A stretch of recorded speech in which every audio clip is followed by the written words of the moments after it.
Good day and welcome to another unit of Physics 191 Experimental Physics.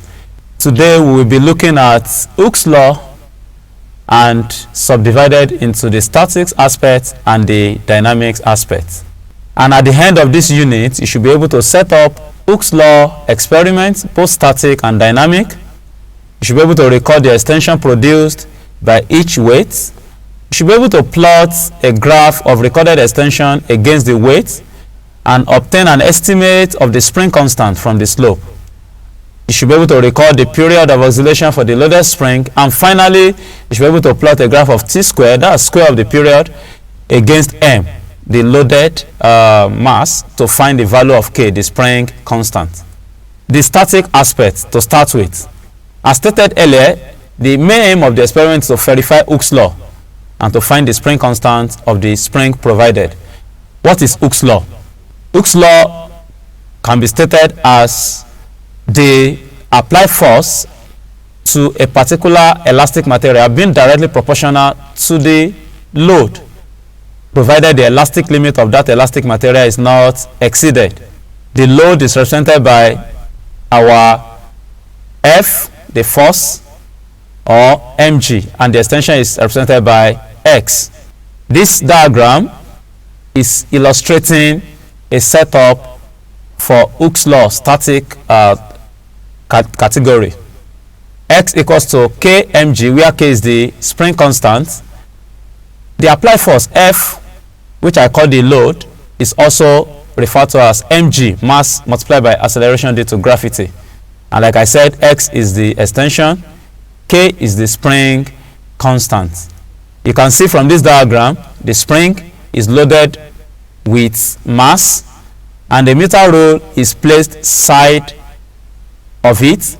As the load is applied to the spring, the load will definitely stretch the string, so the extension produced will be recorded by the meter rule. And the procedure, of course, I have summarized it. Now the second aspect of Hooke's law we want to look at is that of the dynamics.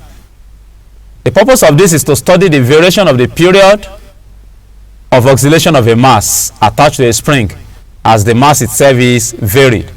What we want to do here is, when we have loaded our elastic material, the spring, then we will set it into vertical oscillation. When we set it into vertical oscillation, we are going to look at the period of oscillation by timing it using stopwatch.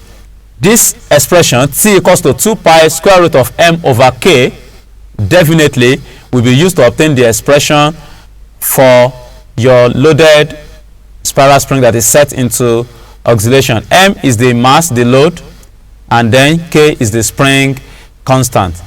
And if you plot the graph of t square against m, then the gradient of the graph will help you to determine the force constant. This is a diagram that is showing Hooke's law, the dynamic type. You see the spiral spring, you see the weight, the rotor stand is used to support the spiral spring. And in this unit, you've been able to learn how to set up Hooke's law experiments. You've been able to learn how to record the extension produced by each weight. You've been able to plot, you've learned how to plot a graph of recorded extension against the weight and an estimate of the spring constant from the slope. Also, you have learned how to record the period of oscillation for the loaded spring. And finally, you have learned how to plot a graph of t square against m to find the value of k. That is the end of this unit. Thank you.